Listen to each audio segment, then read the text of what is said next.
नमस्कार, मैं हूं देवांशु। आप देख रहे हैं news for nation. Siwan Lok Sabha क्षेत्र में एक तरफ निर्दलीय उम्मीदवार हिना शहाब ने गुप्त नामांकन किया, दूसरी तरफ आरजेडी के उम्मीदवार अवध बिहारी चौधरी ने पूरे तामझाम के साथ नामांकन किया। तो आज तीसरी तरफ एनडीए की उम्मीदवार विजय लक्ष्मी कुशवाहा जो है वो नामांकन करेंगी और नामांकन जो है वो भव्य तरीके से जो है वो किया जाएगा। देखिए, सम्राट चौधरी भी उनके नामांकन कार्यक्रम में पहुंच रहे हैं, विजय सिन्हा भी पहुंच रहे हैं, जीतन राम मांझी भी पहुंच रहे हैं, चिराग पासवान भी पहुंच रहे हैं, मंगल पांडे भी पहुंच रहे हैं और लेसी सिंह भी पहुंच रही हैं और बिहार सरकार के मंत्री जमा खान भी पहुंच रहे हैं, उमेश सिंह कुशवाहा भी पहुंच रहे हैं, आनंद मोहन भी पहुंच रहे हैं, जनक राम भी पहुंच रहे हैं और अमरेंद्र पांडे जो कि कुचायकोट से जेडीयू के विधायक हैं वो भी पहुंच रहे हैं। ये लिस्ट हमने बताई है कि नामांकन कार्यक्रम में जेडीयू की तरफ से कौन कौन जो है, जेडीयू बीजेपी की तरफ से और फिर कहें कि पूरे एनडीए की तरफ से होगा। यानी कि कार्यक्रम को पूरी तरीके से भव्य बनाने की कोशिश जो है वो एनडीए की तरफ से आज होगी। विजय लक्ष्मी जी जो हैं वो जो हमारे पास जानकारी आ रही है कि लगभग 12 बजे जो है वो नॉमिनेशन करेगी और नॉमिनेशन करने के बाद भव्य कार्यक्रम जो है वो रखा गया है सिवान में। बीते कुछ दिनों से लगातार ये कहा जा रहा था कि सिवान में हिना शहाब मजबूत है, लेकिन अब ऐसा लग रहा है कि रेस जो है वो सिवान में काफ़ी टक्कर की होने वाली है, क्योंकि एनडीए के नेताओं जो है अब पूरी ताकत लगाने वाले हैं।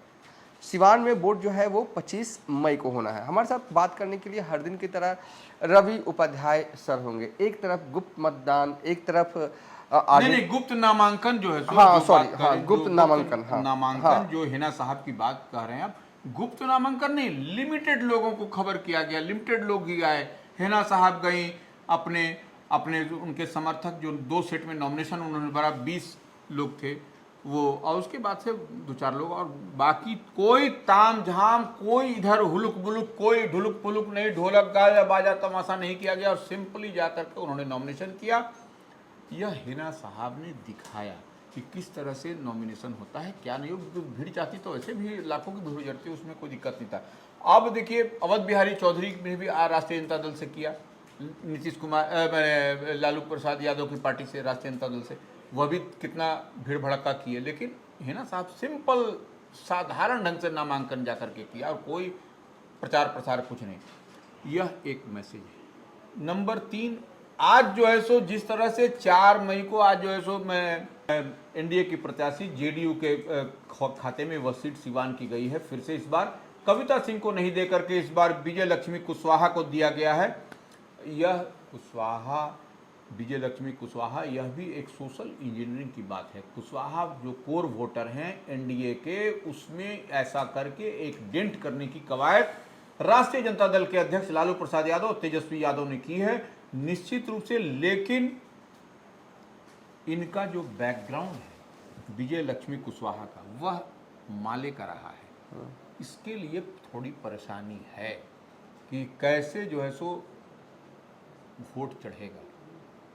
ये वोट जो है सो, देखिए, व्यवसायी वर्ग का वोट नहीं चढ़ता है माले पर, यह एकदम स्पष्ट लिखा हुआ है।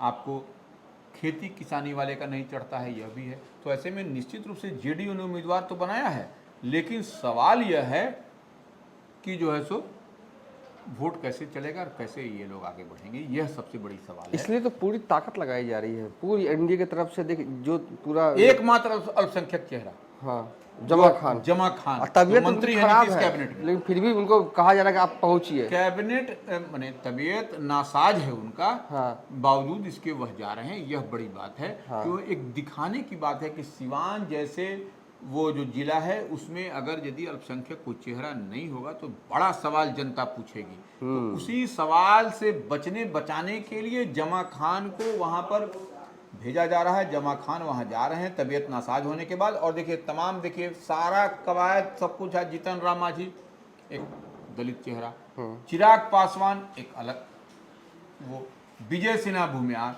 सम्राट चौधरी जो है सो कुशवाहा समाज, इसी तरह से मंगल पांडे ब्राह्मण, लेसी सिंह जो है सो ठाकुर राजपूत हैं, इसी तरह से जनक राम महादलित चेहरा और इलाके के पास में ही है उनका अमरेंद्र पांडे जो सो ब्राह्मण चेहरा जो कुचायकोट के विधायक हैं। उसी तरह से आप देखिए आनंद मोहन पूर्व सांसद ठाकुर, वो देखिए उमेश सिंह कुशवाहा, कुशवाहा समाज के जो हैं, और प्रदेश अध्यक्ष जदयू को, तो यह सब तमाम तरह की बात दिखाई जा रही है। और गांधी मैदान में जो आज जो नामांकन सह आशीर्वाद सभा रखा गया है वह सिवान के गांधी मैदान में रखा गया है।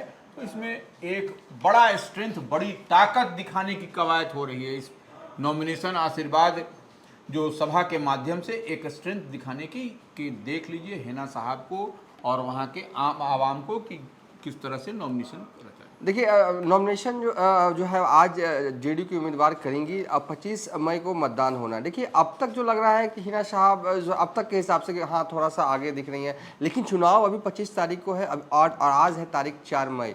अभी पानी बहुत बहना बाकी है सिवान में, यहाँ से कुछ भी हो सकता है। और रेस में देखिए एनडीए उम्मीदवार के पास सबसे बड़ी चीज़, सबसे बड़ी दौलत जो है वो है मोदी नाम। और मोदी नाम केवलम अगर चल गया यहाँ पे तो कुछ भी हो सकता है। हालांकि हिना साहब अभी भी रेस में दमदार तरीके से मौजूद है।